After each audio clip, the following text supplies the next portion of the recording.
Hello, my dear. Have you sold anything yet? No. Major Miller, I am Mrs. Gerald Hayden, the artist's mother. Oh, how do you do? You never mentioned that you knew the Major. I don't. And I didn't know that you did.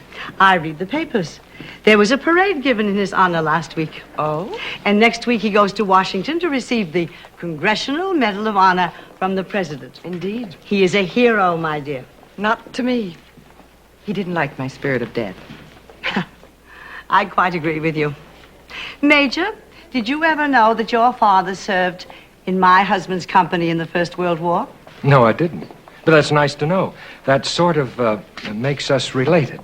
I'd be very honored if you would dine with me tonight. With me and my daughter. Oh, I'd be delighted. Cocktails will be served at 7. Valerie will give you our address. And now, my dear, I must circulate. Tonight, Major. My husband often spoke of your father, Major. Oh, really? I'm surprised. Your husband being a captain from Nob Hill and my father being a private from Howard Street. Character should be the only common denominator of human relationships. Yes, but unfortunately it isn't. You're unduly pessimistic. I'm just being practical, Mrs. Hayden. Take away this suit, these medals, put me back in a 3-decker tenement house with a kerosene stove and a father who's a fish cutter when he's sober. I wouldn't be invited into this part of town. You're the snob, Major. You flaunt the poverty of your background.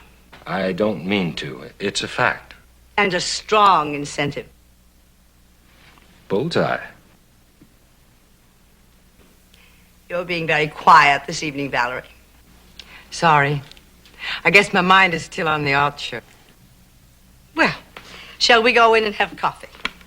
You and Major Miller go ahead, Mother. I have a 9 o'clock appointment downtown. You should have told me. Well, I promised Sam Cohen that I'd go over this Sunday layout for a feature on modern sculpture. Sam Cohen can wait. He has a deadline. Let him meet it alone.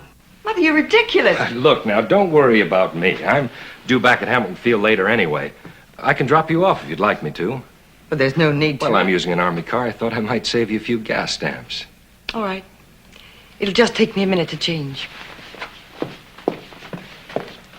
I hope you're not concerned on my account, Mrs. Hayden. After all, your daughter has a life of her own, and I did kind of try and push my way into it. I can see why you won so many medals, Major.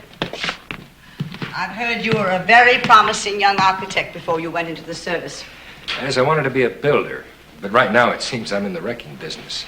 And at once you applied for a position with Hayden and Carruthers. You keep very good records, Mrs. Hayden. Fortunes aren't made on carelessness. Sit down, won't you, Major? Thank you. What will you have in your coffee? Black, 1 sugar, please. Hayden and Carruthers were very impressed with you. That's nice to know. And so am I. Under the right circumstances, there could be a vice presidency for you at Hayden and Carruthers. Oh, thank you.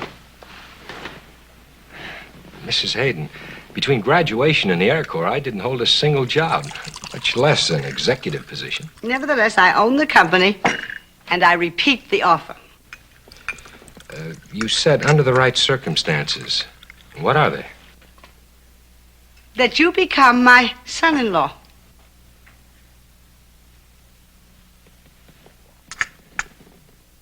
Mrs. Hayden, I can't believe I actually heard what you just said. Is it so surprising that a mother wants to find a good husband for her daughter? When I marry, it'll be for love, not money. To survive, a man needs both.